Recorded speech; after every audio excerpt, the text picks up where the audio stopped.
I should have told her myself. That's the sentence that kept circling as the rolls slid past the iron gates and into the long, obedient curve of my parents' driveway. The house had its usual performance on, stone bright as teeth, hedges squared like arguments already won. Mom had asked Sophia for tea. Dad had cleared his afternoon. I knew exactly what that meant and still walked in like a man hoping furniture could soften a blow. They put her in the formal sitting room, not the sunroom. Warning 1. The tea service waited untouched. Warning 2. Dad's portfolio lay on the table, blue leather, crisp edges, the family crest stamped deep enough to cut. He didn't offer a preamble. He never does. A standard prenuptial agreement, he said, as if reading a weather report. Mom smiled with the practiced warmth of a politician at ribbon cuttings. It looked generous. It wasn't.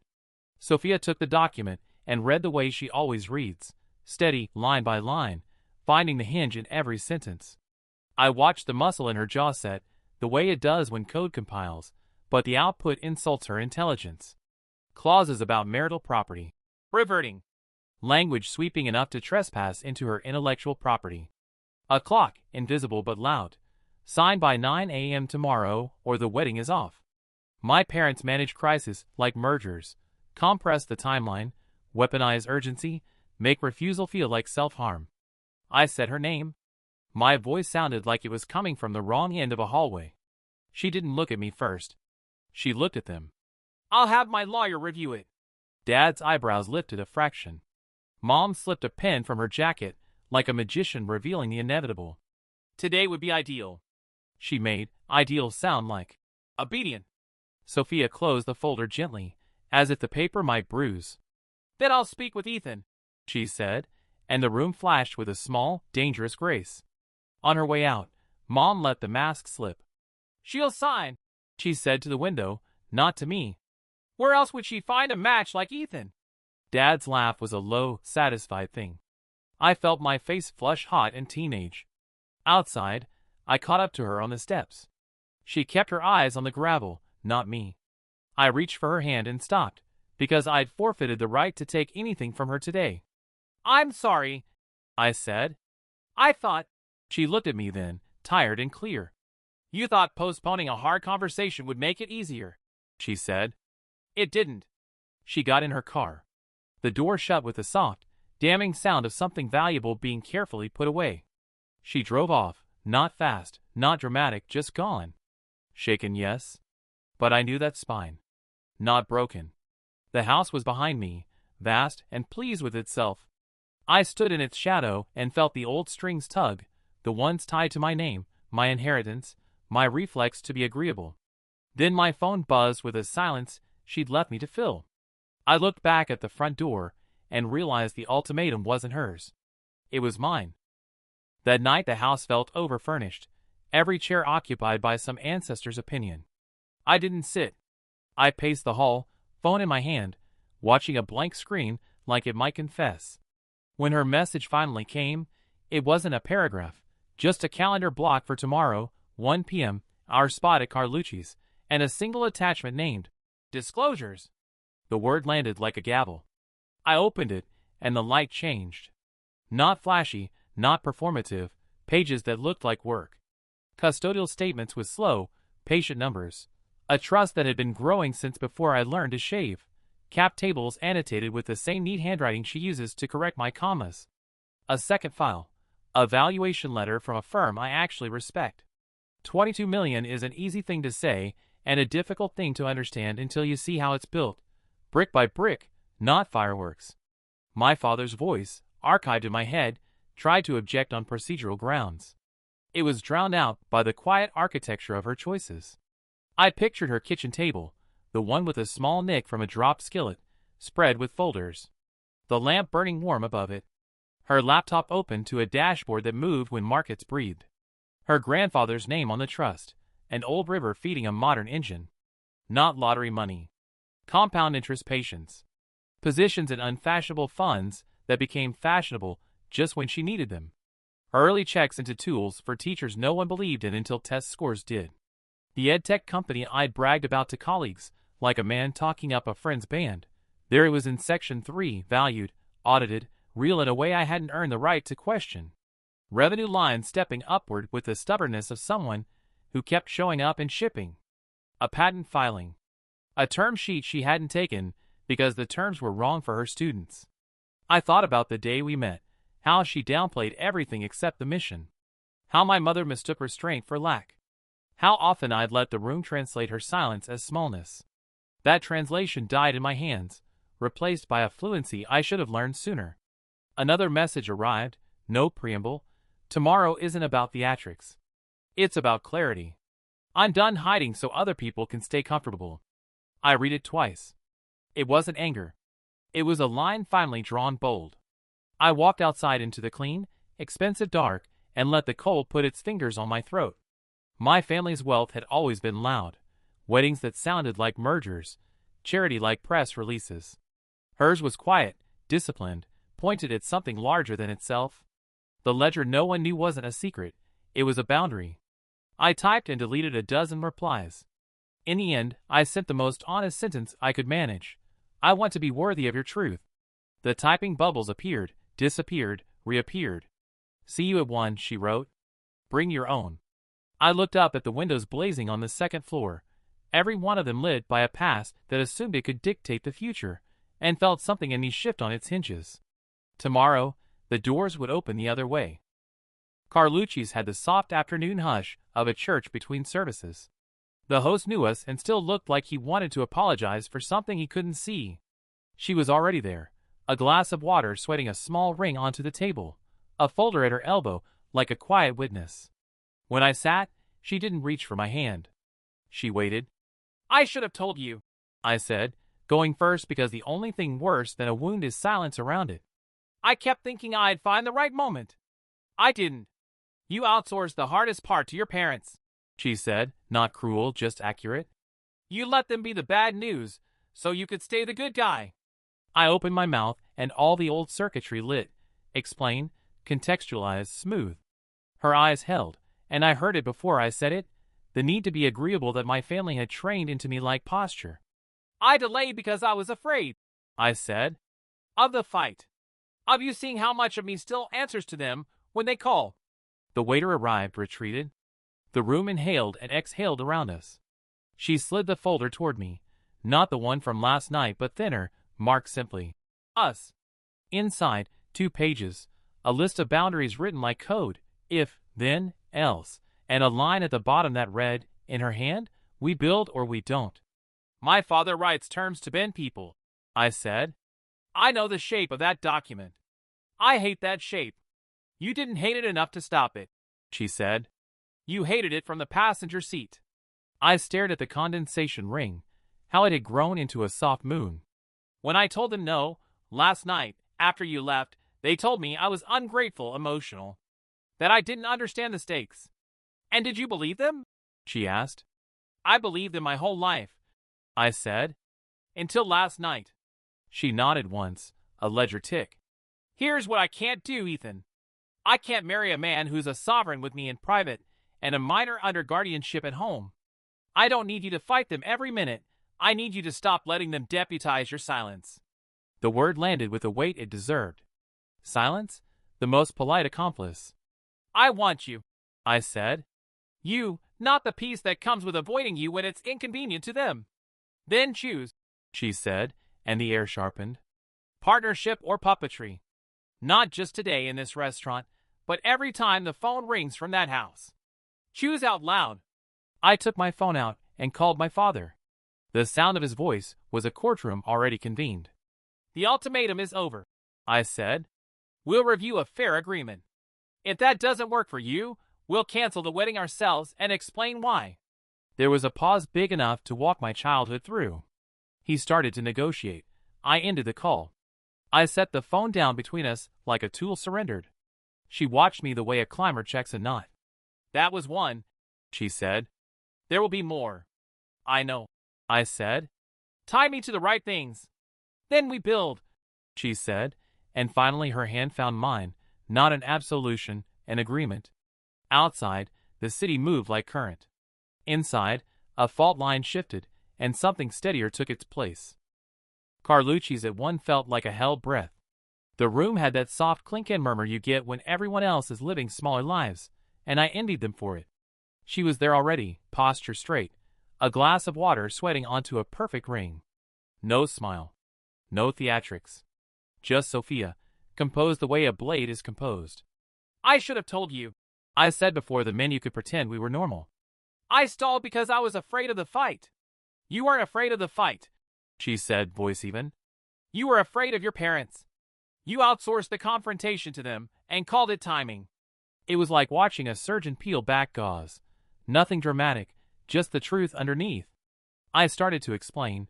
Deposits paid, traditions, the inevitability of a family practice that predated me, and heard myself sounding like a man citing weather patterns while holding the hose. She slid a folder across the linen. Not the thick one from last night, thinner, labeled in tidy blue ink, us. Inside, a single page with 10 lines written like logic statements. If mother intervenes, then Ethan responds, not Sophia. If firm pressures timeline, then we slow it down. At the bottom, and else that wasn't a thread so much as gravity, else we don't get married. You think a prenup is immoral? I asked, looking for purchase. I think coercion is, she said. I think a clause that reaches for my work is. And I think your silence deputized both. The word landed hard. Silence. My most expensive habit. I called him last night, I said. Told him the ultimatum ends with me. He said I was being emotional. He said I don't understand the stakes. And do you? She asked. I do now, I said. The stakes are this table. The stakes are whether I build a future or inherit one pre-assembled. The waiter appeared and dissolved. I put my phone on the linen like evidence and, for once, didn't prepare a speech. I delayed because every time I've chosen friction with them, there was fallout. I'm tired of counting the cost.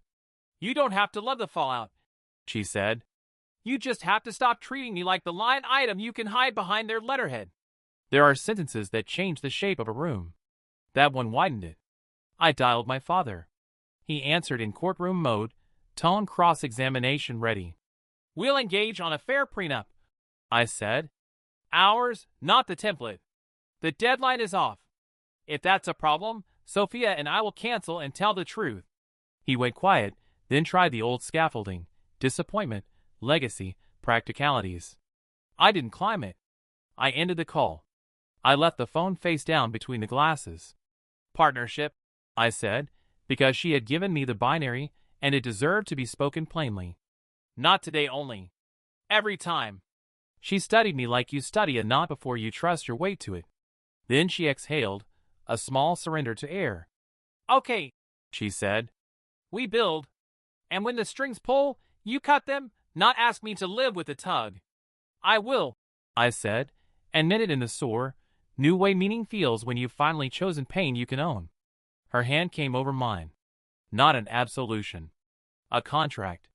Outside, the city kept moving. Inside, the fault line shifted, and for once, something in me held. Harold Winters looked like the kind of lawyer who kept time by court terms instead of seasons. Silver hair, suit that didn't announce itself, a briefcase with corners worn smooth by victories. He shook my hand once, measured, then turned his attention to Sophia the way a craftsman checks a blade he respects. Let's see what they tried, he said, and the room changed temperature. We spread my family's document across Sophia's conference table. Harold read without muttering, the pen in his hand tapping only when a clause crossed the line from aggressive to insulting. It tapped a lot. He circled the IP section and slid it toward me. Assignment of inventions, including derivatives, whether or not conceived during the marriage, he read, eyebrow lifting. That's not protection. That's annexation. Sophia didn't flinch. They want anything I think up within 10 years of the vows, she said. Even if I build it at 3 a.m. alone with coffee and bad jazz. Harold drew a clean line through the paragraph. No. Separate property remains separate. Increases in value from passive market forces, separate. Increases from active labor, traceable, and if it can't be cleanly traced, it's presumed separate absent clear and convincing evidence to the contrary. He glanced at me. Fair cuts both directions. He moved methodically. The reversion, language became a shared accrual schedule. Assets earned during marriage divided equitably with a formula that accounted for both financial and non-financial contribution. The relocation clause that tried to drag disputes into my father's preferred jurisdiction was replaced with neutral venue and mediation before litigation. The confidentiality gag that read like a family NDA became mutual privacy with carve-outs for abuse or coercion. The deadline, his signature instrument, Harold reduced to confetti with a single sentence. This agreement is void if executed under ultimatum, undue influence, or within 7 days of the wedding. He underlined void like a promise. He built her IP fortress brick by brick. Clear ownership of pre-existing code, data, patents, and trade secrets. No work-for-hire presumptions between spouses. A narrow, opt-in license for marital use that terminates on separation. He even added a clause I hadn't known to want. If either of us advised the other professionally, the advice didn't create ownership or liability without a separate written agreement. Clean boundaries. Fewer traps. Spousal support? I asked. Harold nodded. Baseline floors if the lower-earning spouse steps back for children or relocations. Caps if there's cause. He wrote in independent counsel acknowledgments for both parties, a cooling-off period, and a certification that each of us had read every page, not just the summaries. The fee-shifting poison pill, whoever challenged the agreement paid everyone's lawyers, vanished. We don't punish good faith disputes, he said. By the time he finished, the paper on the table didn't read like a weapon. It read like a blueprint. Boundaries, not barbed wire. Protection without possession. Harold capped his pen. This isn't romantic, he said, but it is respectful. He looked at me as if weighing something I hadn't said aloud. And if your parents object to the balance, that's not a legal disagreement. That's a control problem. I didn't look away. I'm done renting out my spine. Sophia slid the draft into a fresh folder and pressed it flat with her palm. Her eyes found mine, steady, waiting to see if I'd matched the steel in the room. I'm in, I said. It felt like signing something before the ink. Her office at dusk always looks like intent made visible. Glass, quiet, the skyline doing its slow bruise to purple. We didn't speak much. Harold had left us with the blueprint. Now came load-bearing proof. Sophia pulled banker's boxes from a cabinet the way some people pull coats from a closet, familiar, unafraid. She laid everything out with that precise economy she has, the table becoming a map of how she built a life no one bothered to imagine. Audited statements first, clean as chapel floors. Year over year, revenue stepping, margins tightening, notes from the auditor that read like a handshake you can trust. Then the cap table, founders' shares, early employees with real slices, a few angels whose names weren't the kind that buy galas, but the kind that return emails at midnight. Safes converted, priced rounds that weren't victory laps, so much as fuel stops. She penciled annotations in the margins. Why she refused a term sheet everyone else would have framed, how she protected teacher data before the law required it. Trust documents came out in a neat stack smelling faintly of old paper and lemon oil. Her grandfather's signature appeared and reappeared, steady as a metronome. The trust wasn't a magic trick. It was a long hallway of decisions, dividends reinvested, boring funds that became brilliant by the simple arrogance of time. K1s clipped to letters from a man who believed in libraries. When I touched the vellum, I understood why she calls it inheritance and not money. One is a transfer. The other is a task. She slid over a folder marked IP.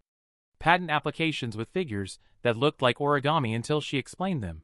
Provisional filings maturing into full claims, chain of title assignments from employees who'd built on company time so the company truly owned what it sold. A small, separate envelope, a provisional she'd filed under her maiden name, the seed of something new, the sort of precaution my family would mistake for secrecy when it was really stewardship. Presentation matters, she said, and began building the narrative the way she builds product. Start with the user, then remove friction. She sequenced the binder so even my father couldn't pretend confusion. Index, executive summary, certifications from counsel, then the proof, tabbed and patient. Between the paper, she inserted a single-page letter, not for them, but for us. It said, in effect, this ledger isn't spectacle. It buys choices. It buys no. We rehearsed the story without scripts. She would speak to mission and architecture. I would translate to the dialect of people who think everything is adversarial. We decided what not to say. No victory laps. No bait for pride. If they tried to drag it into theater, we wouldn't perform. Money is autonomy, not applause. When we finally closed the binder, it had the weight of an answer. She capped her pen and leaned back, eyes on the window where the city made its case in lights. I thought about how my family hangs portraits to prove it exists. She was hanging safeguards. "Last call to be smaller than we are," she said, half a smile. I reached across the table and put my palm over the cover. The leather was cool, the spine firm. "Let's go make it unmistakable," I said. And for once, the future felt less like permission and more like direction. Lakeview's private room was the kind of quiet you pay extra for. Mahogany table, windows catching the last gold over the water, staff trained to become scenery. I'd reserved it because my parents behaved better around polished surfaces. Sophia sat beside me, not across, an angle that said we were one voice. The binder rested between us like a well-fed secret. They arrived late on purpose. My mother air-kissed and assessed. My father nodded like a verdict already written. "Let's be sensible," he said, the phrase he uses right before removing alternatives. My mother set her clutch down with surgical precision. "A signature, and we can all sleep." "We'll be sleeping," I said. "The signature depends on the document."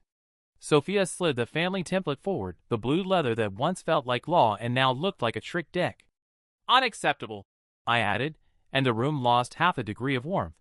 My father's eyebrow performed its cross-examination. "Your siblings signed the same agreement," he said. "No drama." He meant no resistance. Sophia's voice was calm water. "Different marriages. Different risks. And this one isn't a merger. It's a partnership." I opened the binder we'd built and turned it toward them. Index. Summary. Tabs like mile markers. Harold's language gleamed. Clean lines, no traps. Dad flipped, hunting for a familiar choke point and finding air. "IP stays separate," I said, answering a question he hadn't asked out loud. "No assignment by proximity. No reach back 10 years because someone said I have an idea over coffee." My mother smiled that small, pitying smile. "Sophia's company is adorable," she said. "But you're asking us to respect it," Sophia finished. Then she placed the second packet on the table, thinner, heavier. "And to stop mistaking restraint for lack." Statements. Valuation. Trust documents with that old, careful ink. They read because people like my parents can't not read money. I watched the recalibration happen behind their faces, how certainty tries to shed its skin without making a sound. 22 million is a number that changes posture. My father's fingers paused on the valuation letter from a firm he's used to scare defendants. My mother glanced at my left hand like the emerald ring had gained carats. "This is considerable," my father said, which in his dialect means I must adjust strategy. "Why keep it private?" "Because privacy isn't deceit," Sophia said. "It's sovereignty. And wealth isn't applause. It's choices." He closed the file slowly, buying time. "We'll need counsel to review." "You will," I said. "Under a timeline that isn't a weapon. Our draft stands. Separate property protected, marital accruals fairly divided, mediation before litigation, independent counsel, 7-day cooling period, no gags except mutual privacy with exceptions for abuse or coercion." I felt my voice settle where it should have always lived. "And any attempt to reinstate the ultimatum voids the agreement." My mother looked at me, really looked, as if trying to locate the old boy who bent to the house's gravity. "Ethan," she said softly, warning wrapped in affection. "I love you," I said and meant it. "And I won't marry under your terms." Silence did its slow work. The lake flashed a last strip of light. My father exhaled, the way men do when they've lost a flank and pretend they planned it. 3 p.m. tomorrow, he said. "Our lawyers will respond. Balance remains." "Balance remains," I echoed. When they left, Sophia's hand found my knee under the table, a small anchor against the undertow. The binder sat between us, no longer a secret, just structure. The power in the room had moved, quietly, decisively, as if it finally recognized where it belonged. The next morning, the city felt like a courtroom, brisk, unforgiving, punctual. We met in Harold's conference room. Glass walls, long table, the lake a steel sheet beyond. My parents arrived with their counsel in tow, a trio of suits that smelled faintly of old strategy. Sophia sat to my right, Harold to my left, the draft between us like a carefully wired device. No one made small talk. There wasn't anything small left. Harold opened. "We'll walk you through the agreement," he said, voice even, "and note where prior language created imbalance." He nodded to Sophia. She didn't raise her voice. She didn't need to. "Separate property remains separate," she said, tapping the first tab.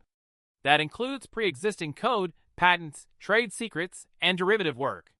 No assignment by marriage, no invention capture because an idea happened over breakfast. If either of us uses the other's property, it's via narrow, revocable license. No bleed, no ambiguity." My father's lawyer leaned in. "And marital gains? Accrual is shared," she said. "We define it. Income earned during the marriage is equitably divided, with adjustment for non-financial contributions, caregiving, relocation, career pauses. If a founding asset appreciates passively, it stays with its owner. If active labor drives growth, we trace it. If tracing fails, we presume separate unless clear, convincing evidence proves otherwise." She turned a page, a soft click of rings. "Fair doesn't mean porous." Harold took the next tab. "Spousal carve-outs," he said. "If one partner steps back for children or moves for the other's career, there are floors on support and time-limited safeguards. If there's cause, abuse, fraud, the caps don't protect bad actors." His pen paused at a paragraph that had teeth. "Dispute resolution, mediation before litigation, neutral venue. No home court advantages." My mother's counsel cleared her throat. "And this language on coercion?" I spoke before Harold could. "The agreement is void if executed under ultimatum, within 7 days of the wedding, or without independent counsel. We certify we read every page. No midnight signatures. No pressure disguised as prudence."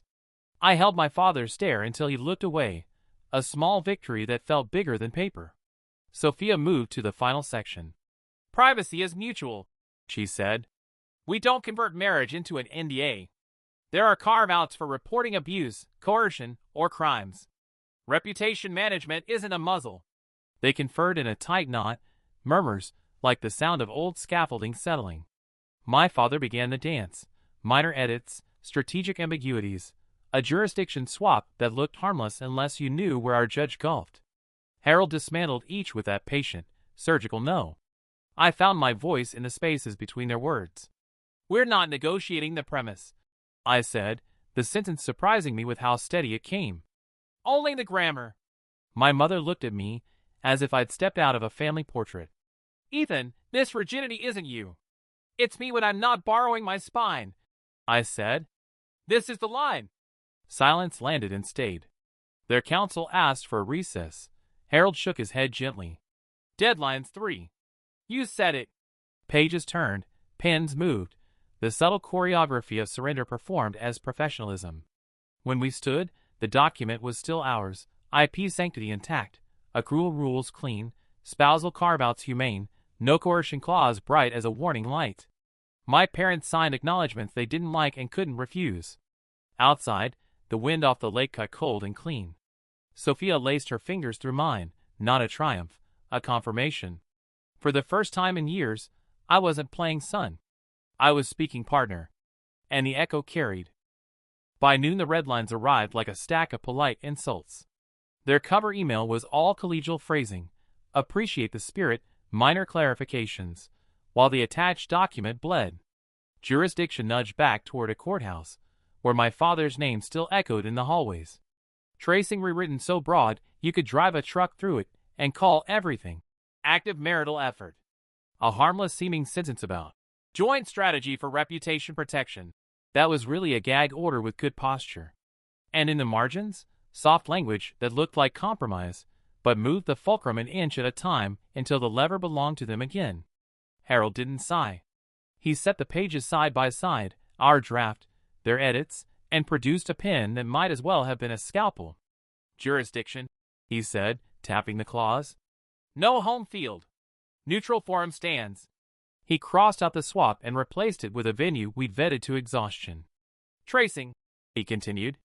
You've inverted the burden.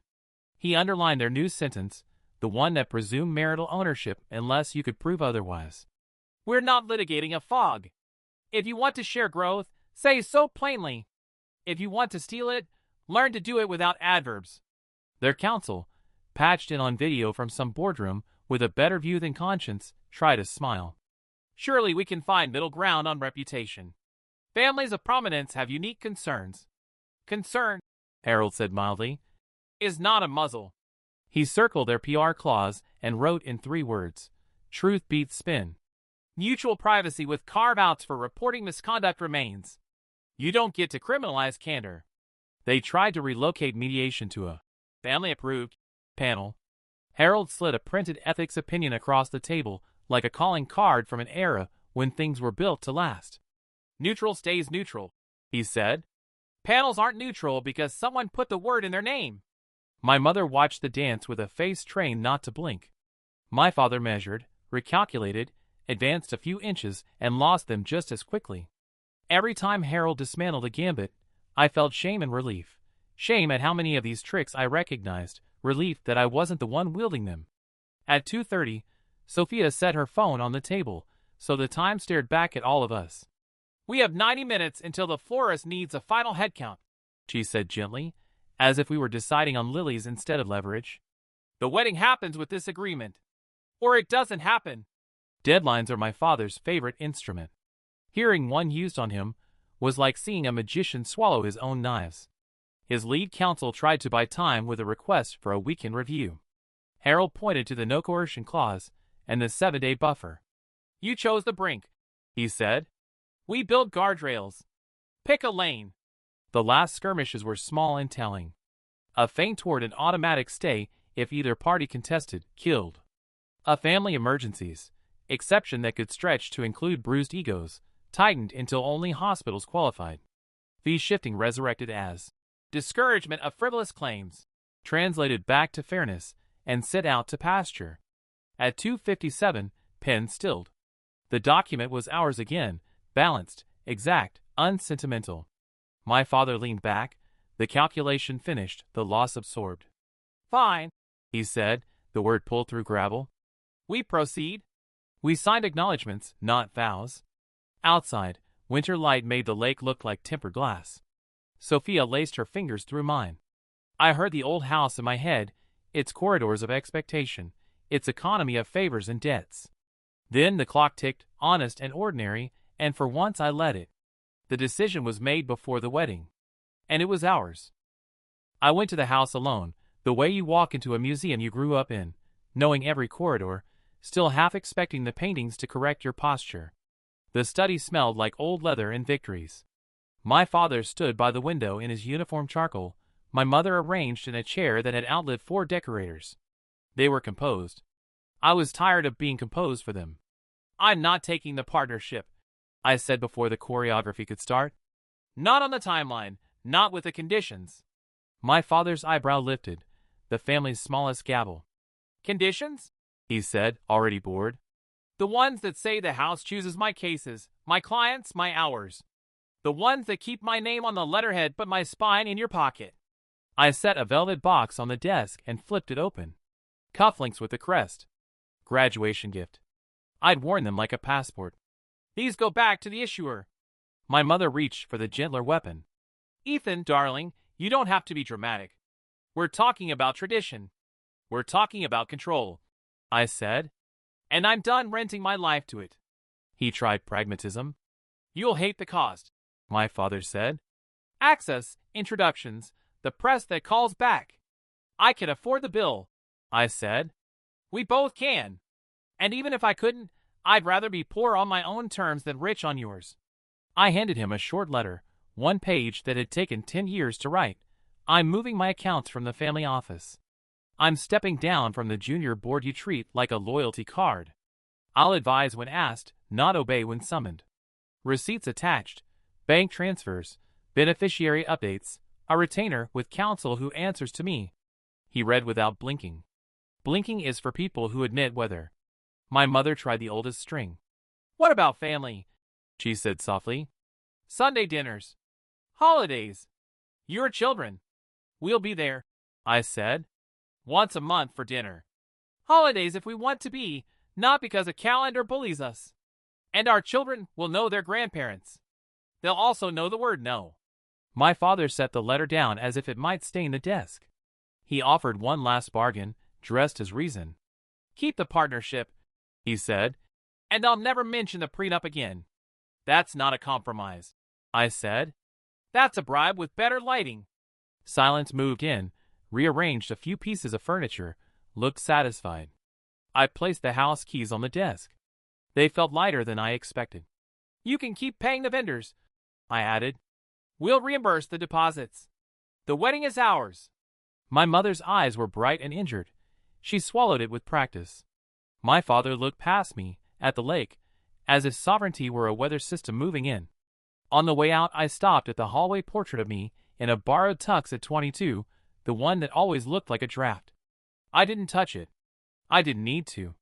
I changed my number in the driveway, deleted the family office app, and texted Sophia, en route. When I reached the street, the house shrank to its actual size. The air tasted unbranded. Eyes slid on plain silver cufflinks, the kind that say nothing. At the light, my phone buzzed. See you soon, she wrote. I caught my reflection in the rearview. No crest, no ceremony, just a man who finally chose his own weather. The strings tugged once, out of habit. I let them go slack. We signed in a room that didn't care about us, neutral carpet, neutral art, a table that had held other people's ultimatums. Harold read the final clause like a benediction, then slid the pages across. Sophia signed first, steady hand, no tremor. I followed, my name curling into the margin, where the old habits used to live. Our parents signed acknowledgments, council stamped and initialed. No speeches. Ink, not ceremony. Outside, the city pretended it hadn't noticed. My phone didn't. Messages stacked like chairs after a gala. Partners, cousins, the friend who knows every rumor first, photographers sniffing around for an angle. Hearing there was drama. Tell me it isn't true. Congrats, if congrats still apply? I put the phone on Do Not Disturb and set it face down. The buzz became a distant insect. We walked, no destination, just movement that wasn't toward anyone else's expectations. The lake wore its winter steel. She laced her arm through mine, and the day shrank to a manageable size. Hungry? She asked. We bought sandwiches from a place that knows our order and ate them on a bench that didn't ask for invitations or guest lists. The quiet wasn't a protest, it was a choice. By dusk, the circle had done what circles do. A partner's wife texted Sophia, careful curiosity dressed as concern. A blogger speculated about power plays. My mother's friend sent a note about proud of your spine. That managed to feel like surveillance. I let it all pass by. Presence over performance. We turned off location sharing and lit candles. We read the vows we'd written, plain words, no litigation. She promised to tell me the hard thing when it's small, and not wait until it's a house fire. I promised to choose us out loud, not just in private, and to keep my family's weather outside our windows. At midnight, she returned the emerald ring to its box, and slid it back onto her finger like a decision. I ironed my shirt with the concentration of a man polishing a compass. No playlists, no posts, no countdowns. We went to sleep early, not in retreat but in readiness. Morning arrived without trumpets.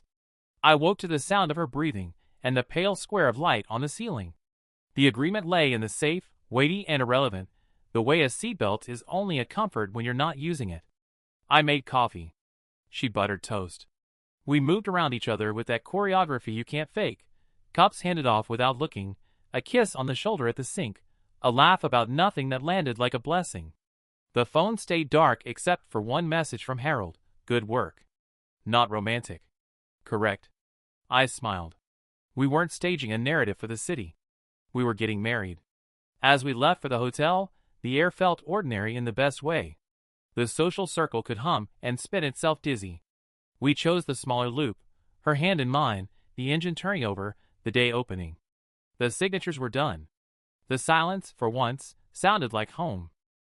The Drake's antechamber smelled like starch and lilies. My tie wouldn't sit right, the mirror returning a man whose hands remembered other people's expectations. Jason fixed the knot, clapped my shoulder, and left me with the quiet. When the door opened again, it was Victoria, not the best man, not my father. She held a velvet box like a peace flag she wasn't sure how to wave. They were his great-grandmothers, she said. No fanfare, no lecture.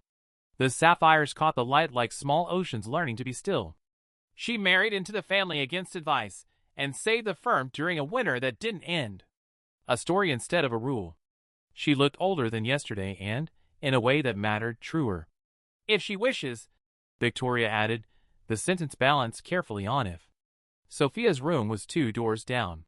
When I saw the earrings at her throat, I understood the word truce in a new tense, present, provisional, precious. She smiled that quiet, edged smile I'd fallen in love with, and my lungs remembered how to work. The world narrowed to fabric, light, her hands. The ceremony room was smaller than our guest list implied. Wood, glass, a string quartet playing the kind of music that keeps your pulse from sprinting. People turned. The murmurs slowed. I didn't see any of them once she stepped in. The dress was the one she chose months ago, not the one the committee had opinions about. The sapphires flashed a small, blue certainty. The officiant welcomed, mercifully brief. We'd written our vows without lawyers, just the 2 of us at our kitchen table, coffee rings ghosting the margins. I went first because I had avoided enough firsts. I won't ask you to be small to fit a room, I said, voice steady because it finally had something honest to stand on. I will keep my family's weather outside our windows. When a hard truth taps, I will open the door before it becomes a battering ram. I will choose us out loud, in rooms with microphones and rooms with none. I am not promising calm seas. I'm promising to row, with you, toward the shore we picked together. Her mouth trembled into a half-laugh that broke and mended me in the space of a breath. She lifted her page. No theatrics, she said, and the room smiled. I won't turn our life into a press release. I will protect the work of your hands as fiercely as I protect the work of mine. I will tell you when I am afraid while it's still a candle and not a wildfire. Privacy is not secrecy. It's our right to decide who sits inside our circle. We build a house with doors and locks we both hold. The quartet fell away until it was just air and ring and skin. I slid the band on her finger, plain, deliberate, no crest. She placed mine, silver catching a square of winter sun. For one suspended second, the vows hung like a bridge we'd stepped onto at the same time. When the kiss landed, something unlatched in the room. Applause rose, richer than I expected, softer than I feared. Victoria's eyes were wet. My father looked like a man learning a new grammar, and not hating it. We walked back down the aisle through petals, and the sound of people who, for once, weren't speculating.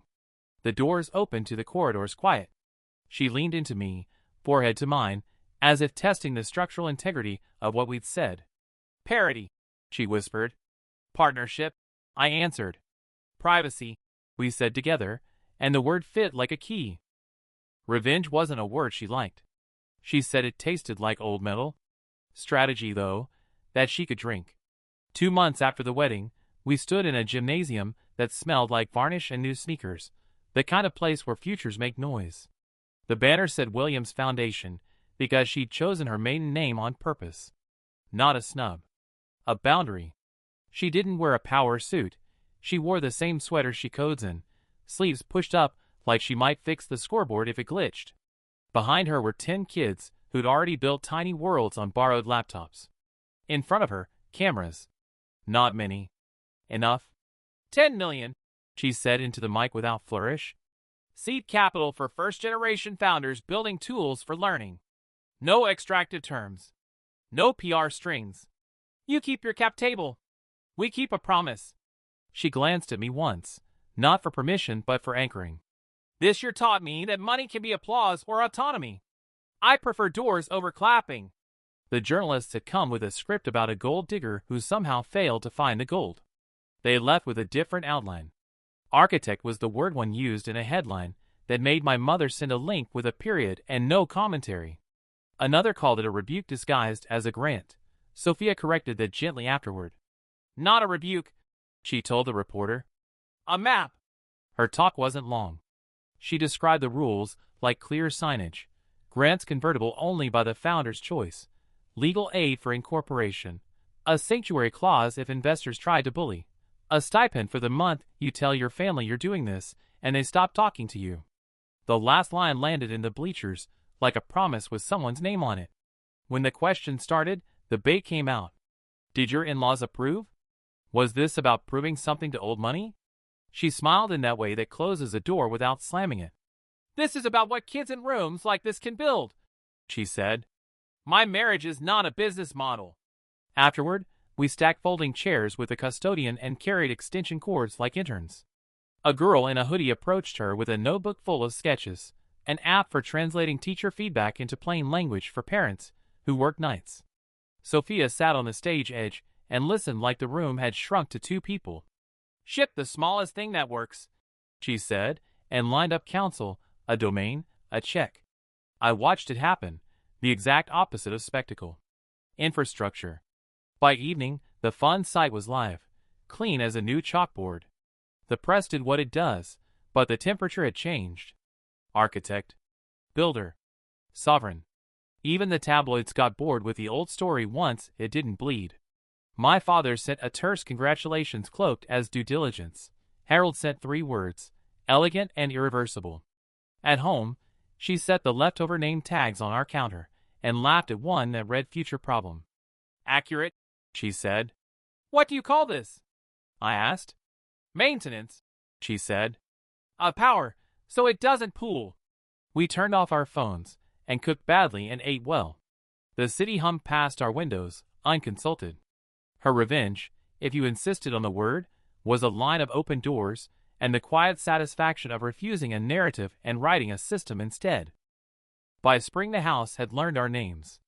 Not the old one with the crest, the one with the cracked brick stoop and the maple that threw green coins against the windows when the wind felt generous. Mornings were a choreography we didn't rehearse anymore. 2 mugs, 2 laptops, a shared calendar that looked less like a verdict and more like a map. The prenup slept in a safe deposit box, like a seatbelt we hoped never to test. Its value was mostly architectural, walls we didn't walk into. At the firm, modernization had gone from rumor to committee. They asked Sophia to consult, a word that used to mean translate our will into code. She smiled and sent a scope document with 3 sections, audit, recommend, implement, or not. On my terms, she told them. No vendor golf, no proprietary cages, no surveillance masquerading as productivity. My father bristled. The CIO pretended not to.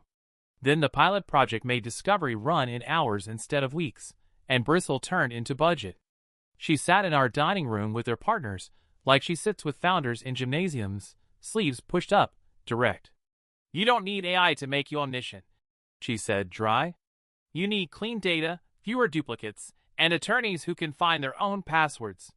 When someone tried to loop me in as her handler, she redirected him without heat. Ethan's my husband, she said, not my project manager. It was not defiance. It was grammar. Boundaries held the way scaffolding does when you stop kicking at it. Sunday dinners were once a month, as negotiated. Sometimes they were surprisingly human. Victoria asked for a walkthrough of the foundation site and listened, head tilted, as Sophia explained grant tranches like irrigation. My father sent a memo using the word privacy correctly. I read it twice, just to enjoy the calibration. We built small rituals that didn't ask anyone's permission. Tuesdays became pasta and bad documentaries. Fridays, phones in a drawer by 7. We took a weekend to paint the second bedroom the color of shoreline foam just because the name on the paint chip made us laugh. On our anniversary, we walked back to Carlucci's and ordered the same sandwiches, because some things you don't fix. Work wasn't our altar, but we respected its liturgy. Her fund shipped its 3rd cohort. My casework shifted toward tenants and teachers instead of companies that sent fruit baskets. When an alumni event introduced me as heir apparent, I corrected it into a microphone that didn't love me back. Husband, I said. Attorney. The rest is outdated stationery. One night, after a long day of counsel and code, we ended up on the floor with takeout containers between us. The city hummed, indifferent and perfect. She leaned against me, heavy in the good way, and said, This feels built, not bought, I said. Not borrowed, she added, and kissed the edge of my jaw like punctuation. Love, it turns out, is a structure you maintain. Leverage, when you share it, stops looking like a lever and starts looking like balance. The doors stayed open. The strings stayed cut. And the weather, finally, was ours.